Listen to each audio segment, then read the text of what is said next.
Hoje vamos assistir juntos o depoimento de uma refugiada norte-coreana. E não é qualquer refugiada, ela é uma ex-soldado da Tropa do Prazer do ditador. E ela não escapou apenas uma vez, mas sim 2 vezes. No depoimento, ela conta como era a vida dela, com o que o seu pai trabalhava, o porquê dele ter sido preso mesmo sendo um trabalhador honesto. Ela também conta o momento que ela bateu de frente com o regime de Kim, até o momento que ela foi escolhida para dar prazer para o ditador e a vida lá dentro, e até mesmo onde fica a sede do quartel do prazer. Depois disso, ela conta todo o processo para que ela conseguisse fugir de lá e ir para a China logo em seguida. Mas você também vai ficar sabendo do momento que ela é devolvida para o regime norte-coreano e uma tragédia acontece.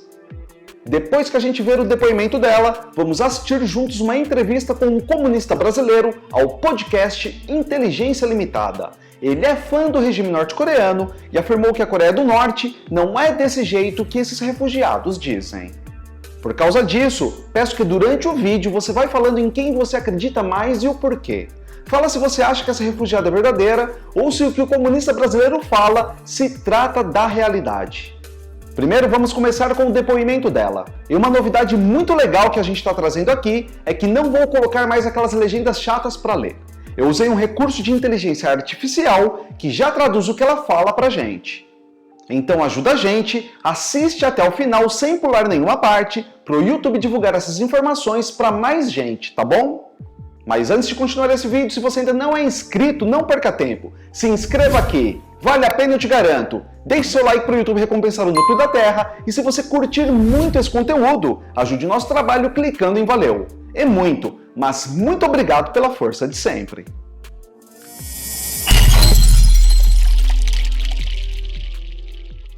Nasci na Coreia do Norte. A minha terra natal é a cidade de Haryong, na Coreia do Norte. Nasci numa família abastada e de classe alta. Sim, o meu pai era um homem de negócios. Dirigia uma empresa comercial e recebeu 2 medalhas de honra de Kim Il-sung. Quando eu tinha 10 anos, Kim Jong-il foi gradualmente tomando o poder do seu pai, Kim Il-sung. E a primeira coisa que fez foi formou grupos anticomunistas em todo o país e ordenou a cada cidade que castigasse as pessoas abastadas. O meu pai foi o primeiro alvo na nossa cidade. Foi levado a julgamento público. O meu pai foi libertado da prisão ao fim de 1 ano. Eu não reconhecia a cara do meu pai, porque ele tinha passado fome e tinha sido muito espancado, sabes? Depois de ter sido enviado para a prisão, ele viu tantas coisas horríveis lá e ele sabia que este país não era um país normal. E depois, ele não queria realmente servir o governo e também sabia que se trabalhasses para o governo, se fosses um oficial de topo, um oficial de alta patente, isso significa que a tua vida pode estar em perigo. Ao mesmo tempo, por isso ele recusou. E depois, quando eu tinha 16 anos, fui selecionado para a equipa de recreio. Passei em todos os exames. E finalmente, o instrutor de Pyongyang veio à nossa cidade natal e eu assinei o papel para ir para Pyongyang. Mas não sei porquê, mas porque é uma rapariga de 10 anos, passou por um choque enorme ao ver o meu pai, sabe? As pessoas a atirarem pedras ao meu pai e a gritarem-lhe que era um traidor. Penso que foi o maior choque para mim. Por conseguinte, a minha adolescência foi agitada. Eu era muito rebelde contra o governo.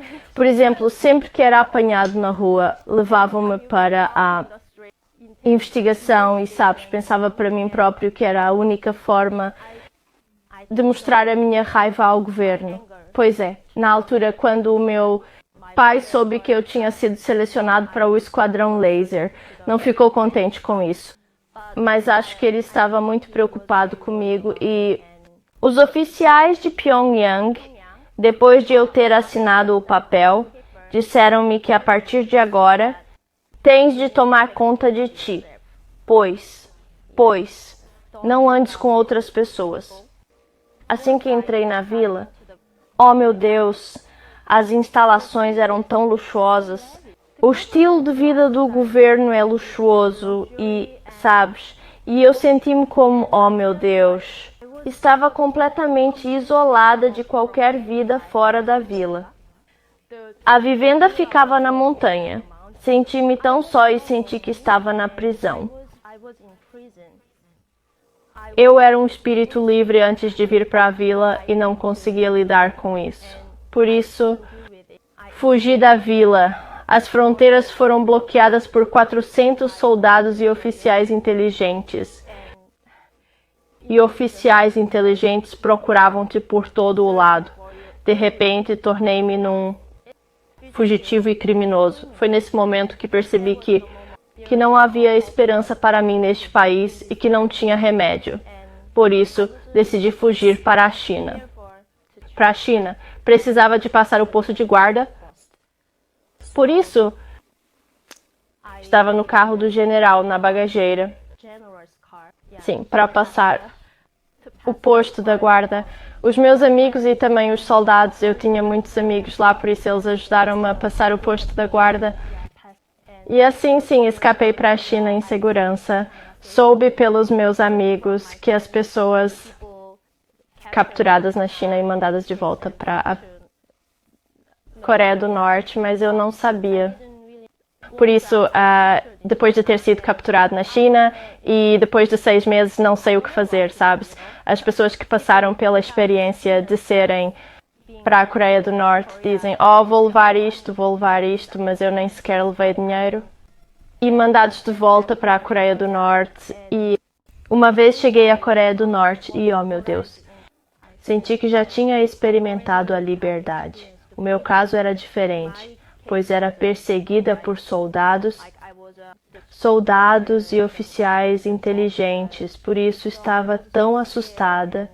E se eles ligassem para a minha cidade natal e se eles telefonassem para a minha terra natal, descobriam logo, felizmente.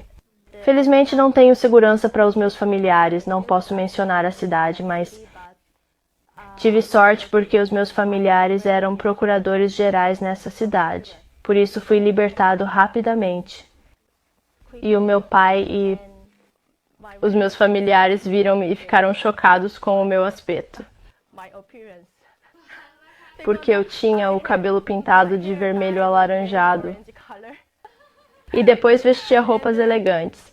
E por isso pensaram: oh, sabes que mais? Temos de usar o teu carro, o carro do general. Fui para casa em segurança no carro do general.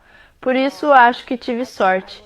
Continuo a ter uma má experiência na prisão, mas tive mais sorte do que outros. Sim, eles também torturam crianças pequenas, mas eu ouvia sempre como quando eles entravam na sala de investigação, eu conseguia ouvir o som como gritos, sabe? Sim.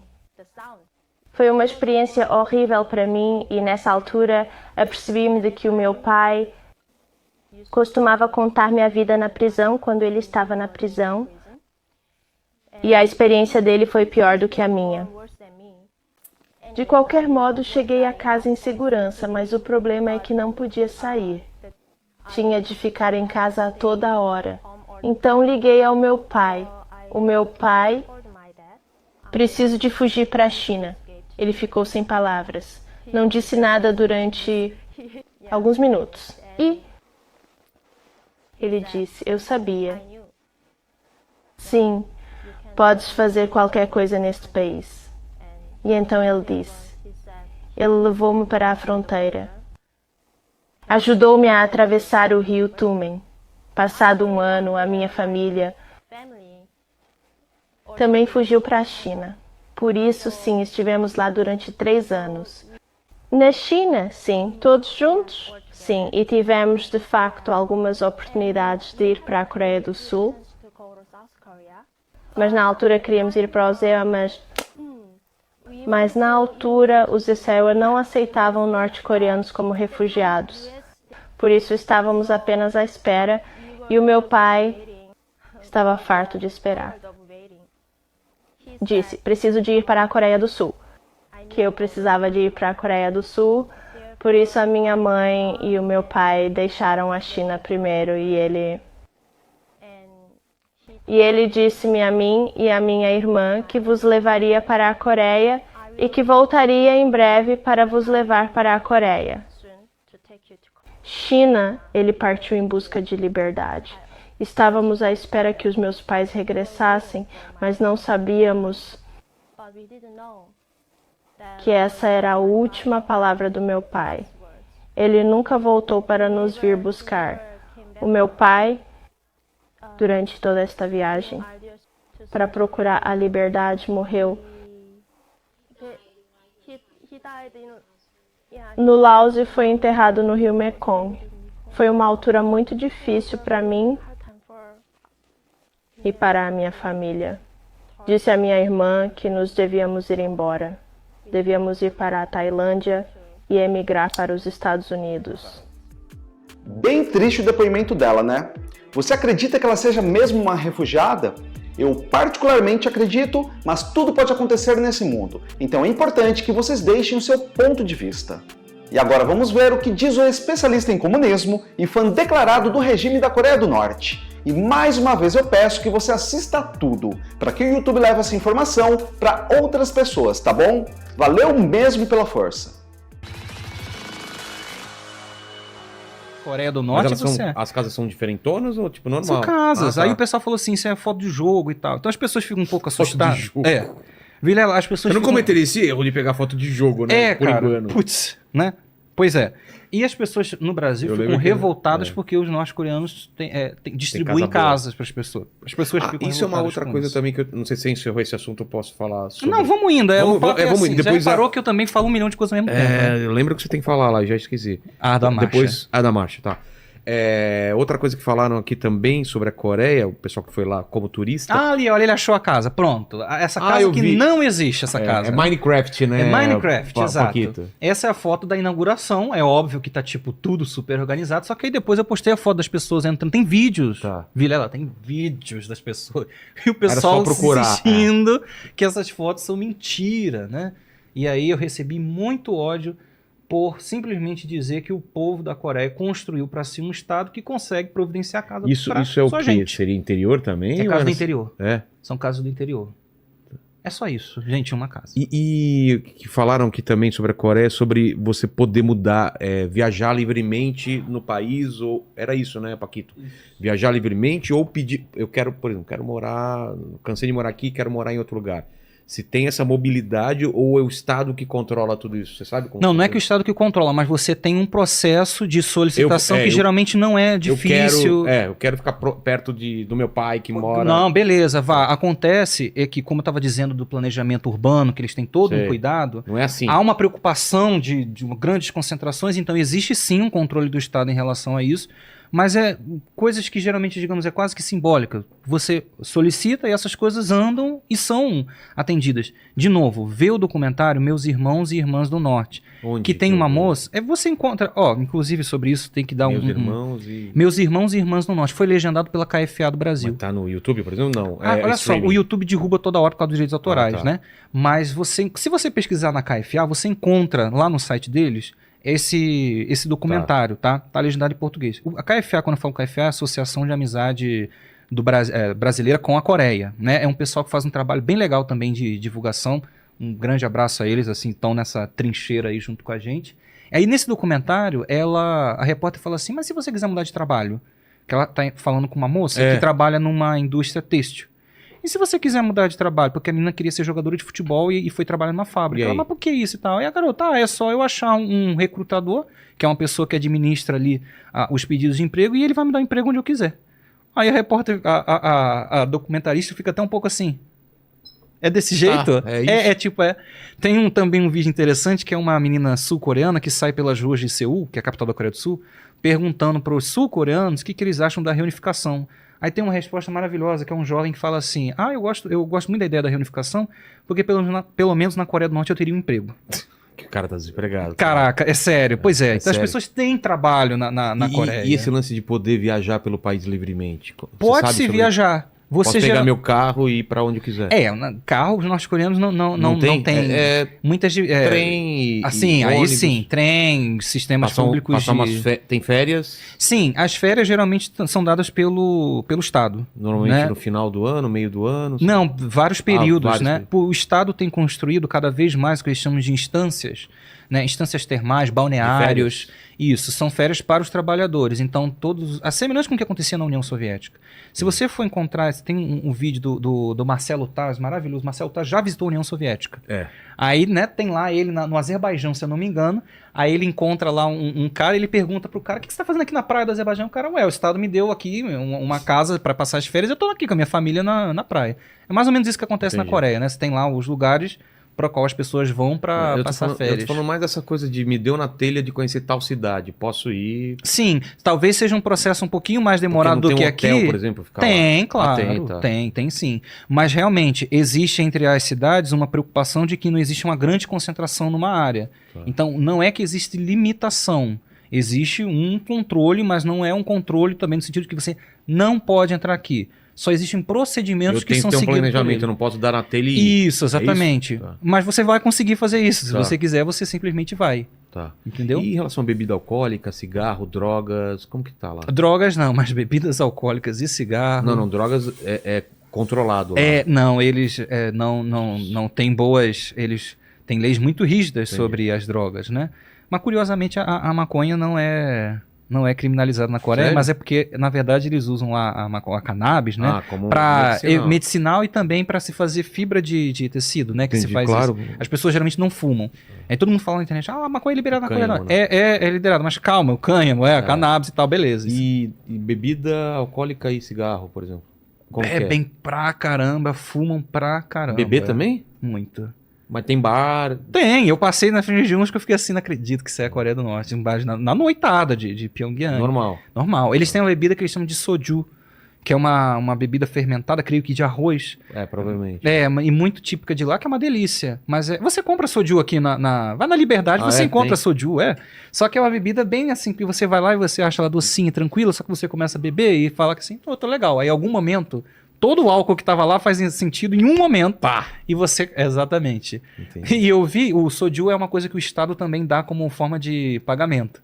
Porque o Estado, o pagamento do trabalho é não só por dinheiro, como também em alimentos, né? Tem uma... Isso. E aí eu vi as pessoas com garrafões imensos de não sei quantos litros de soju. Pra passar um mês? Um mês ou uma noite, não sei. Depende da pessoa. Depende da sua vontade de beber soju. No meu caso, uma noite. Tem mais fotos aí? E aí, concorda com o que ele fala? Acha que a Coreia do Norte é desse jeito que ele falou mesmo? Se for verdade, eu juro que vou ficar espantado, mas particularmente eu não acredito não. Muito obrigado por você chegar ao final desse vídeo. Você é demais e eu te agradeço muito por isso. E se você ainda não é inscrito, não perca tempo, se inscreva aqui. Vale a pena, eu te garanto. Deixe seu like para o YouTube recompensar o Núcleo da Terra e se você curtir muito esse conteúdo, ajude nosso trabalho clicando em valeu. É muito, mas muito obrigado pela força de sempre. E a gente se vê na próxima matéria. Valeu!